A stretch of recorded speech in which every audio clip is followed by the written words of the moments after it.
Bəzən ixtilaflar düşür insanlara, fikirlər gəlir. Bu istər insana düşüncəsindən dolayı ortaya qoyan ixtilaflar ola bilər. Və ya qıraq tərəfdən, çünki hər zaman yəni kimlərdənsə eşidirik daima istər Allahı inkar edənlər olsun, istər bir kimi insanlar olsun, insanı müəyyən suallarla yıxmaq istəyirlər, insanı dindən çıxartmağa vadar edirlər. Onlardan bir suallar ki, qədər barəsində, çünki deyirlər ki, Allah subhanahu wa ta'ala məni cəhənnəm əhlindən qeyd etdirsə, mənə Allah Teala dediyimiz kimi, Allah Teala hər bir şeyi, olacaq hər bir şeyi qeyd etmişdir. Olacaq hər bir şeyi o kitabda yazılmışdır. Sonra deyilir ki, əgər mənim üçün o orada qeyd olunubsa, bugün mən cəhənnəmə girirəmsə, məni Allah Teala yazdığı şey üzərə məni nə üçün hesaba çəkir? Düzü bu suallar gəlir. Gəlib də hamınız yəqin ki.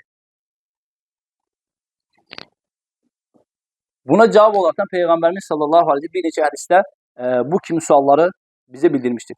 Çünki insan ölmədən onun ya müsəlman ya da qeyri-müsəlman olduğunu heç kim bilə bilməz. Allah Teala Peyğəmbər sallallahu aleyhi və səlləm sahabələrlə, yəni sahabənin onun soruşması ki, yəni Peyğəmbər sallallahu aleyhi və səlləm demiş ki, sizdən hər bir kimsənin cəhənnəm və ya cənnətli olması qeyd olunmuşdur, bilinir. Məqaduhu minən-nər əv məqaduhu minəl-cənnə. Bu zaman sahabələr dedi ki, ya Rasulullah, fəlimə əməl, nə üçün əməl edək? Artıq orada yazılmışdır. Artıq orada hər şey qeyd olmuşdur. Peyğəmbər sallallahu aleyhi və səlləm dedi ki, hər bir kim siz əməl edin. Siz əməl edin. Hər bir kimsə nəyə müvəffəqdirsə, nə üçün yaradılmışsa, ona o əməl də onun üçün asanlaşdırılacaqdır. Burada bizə bu kimi məsələləri başa düşməkdən ötəri biz bundan öncə bilməliyik ki, Allah subhanahu wa ta'ala la yazlimu ahada. Allah Teala'nın kamil sifətindən, kamil qüdrətindəndir ki, Allah Teala heç bir kimsəyə zülm edən deyildir. Əgər kafirin kafir olması ona layiq oldusa, Allah Teala onu qeyd edir. Çünki insanda başqa məxluqata nisbətən insan elə bir məxluqdur ki, onda ixtiyar, iradə var. İnsanda ixtiyar və iradə var. Necə olur ki, sən bazara getdikdə seçim edirsən, yaxşı ət, köhnə ət, səndə ixtiyar var. O yaxşı əti də görürsən, köhnə də əti görürsən. Və mən köhnə əti alacam, aləm zəhərlənəcək deyə onu almadığın kimi özündə ixtiyar durursan və onu demirsən ki, Allah Teala bunu mənə təqdir etmişdir. Onu etmədin, ona uzaqlaşdığın kimi və həmçində sən Allahın cəhənnəmindən özü uzaq etməlisən, əməl etməklə özünü uzaq etməlisən. Orada özünə ixtiyar qoyduğun kimi, yaxşını seçdiyin kimi, bu da axirət əməllərindən də yaxşını seçməlisən. Bir mənada təxəyyülən fikirləşin ki, əgər o pis yeyəcəyi alsa, ət olmasın, başqa şey olur. O evə gətirib onu yesə, ya ölü zəhərlənəcək, ya da ki, ev əhlinin kimsə zəhərlənəcək. Bunu təxəyyülün ki, bu onun cəhənnəmə girməsidir. Yox, əgər o yaxşı əti alsa, buna Allaha imanı təsəvvür edir. Allaha iman gətirməsidir. Əgər o yaxşı əti alsa, gəlsə ev əhlinə, heç kim nə xəstələnməz, nə də zəhərlənməz.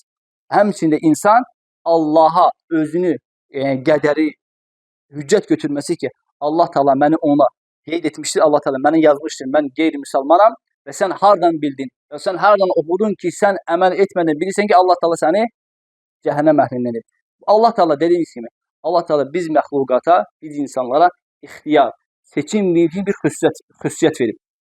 Və səni Allah Teala o seçim üzərə sənin seçdiyin yolu Allah Teala səni yönəldir. Allah Teala ki, kim bizə doğru yönələrsə, biz onu haqqa yönəldərik. Sən atdınmı, sən Allaha yönəldinmi ki, Allah Teala səni yarı yolda qoydu. Əlbəttə ki, insan bilməlidir ki, Allah Teala onun üçün istədiyi hər bir şey onun xeyrinədir. Allah Teala onun istədiyi hər bir şey xeyrinədir. Əgər o Allaha yönəlsə, əməlində ixlaslı olsa, Allah subhanahu wa ta'ala onu haqqa yönəldər.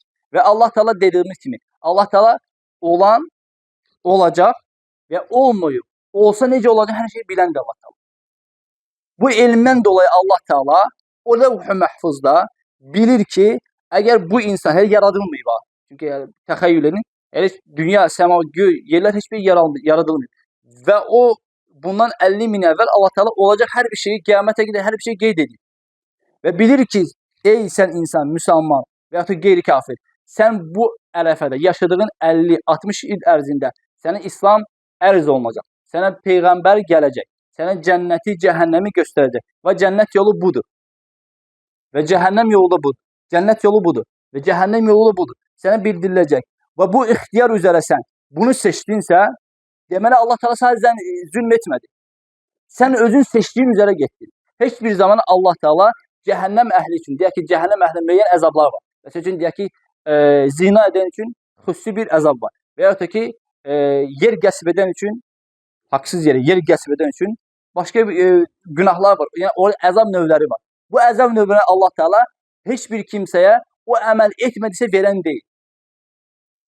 Deməli, o əməli, o günahı sən qazanırsan, bu dünyada onu sənə vacib edən əməli edirsən və qiyamət günü Allahla qarşılaşdıqda o əməl səni bir mənada sənin qazandığından dolayı sənə Allah Teala verir.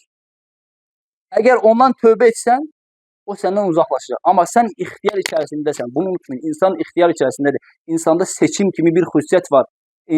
Bizi aldatmasınlar ki, Allah Teala bizə yazdığını biz görürük. Yox. Biz öz seçtiğimiz baxımından Allah Teala bizə qədər yazır. Onu bizə təyin edir. Çünki Allah Teala'nın kamil sifətindəndir ki, Allah Teala heç bir zaman heç bir kimsəyə zülm edən deyil. Və Allah Teala sonra bilməliyik ki, Allah Teala fəalin limə yeşə. Allah Teala istədiyini edəndir. Yaradan Allah Teala deyil, əlbəttə yaradan Allah Teala'dır. İstədiyini cənnətinə qoyar və istədiyini də cəhənnəmə qoyar. Bizlər etdiyimiz əmələ görə bizlər sorğu-sual olunacaq. Biz Allah Teala'nın yaratdığı xüsusiyyəti barəsində heç bir sual soruşa bilmərik. Onun üçün nə etməliyik? İbadətə, imana yönəlməliyik. Əgər Allah Teala Peyğəmbərimiz deyir ki, sallallahu aleyhi və səlləm, yəni əməl yoxdursa, sən durub məscidə və ya müəyyən bir ibadət yönəlmirsənsə və onun əksi sənə vadar, yəni onun əksi, yəni deyək ki, içki içir və ya ki, başqa əməllər, zina edib, qumar oynayır, haram yeyir, faiz yeyir və s. bu kimi əməllər edirsənsə və sən Allahın dinindən uzaqlaşırsansa və sonra sən qiyamət günü Allahla qarşılaşdıqda əzaba, əziyyətə düçar olursansa, sən o zaman nəfsini yox, Allahı qınırsan, nəfsini nə üçün bu dünyada qınamadın? Bunu unutmayaq. Allah subhanahu teala bizləri daima deyir, əfələ təqilun, əfələ tətəfəkkərun. Deyərək Allah Teala bizə daima məntiqimizi işlətməyə buyurur. Allah Teala daima bizi məntiqimizi işlətməyə buyurur. Əfələ təqilun, əfələ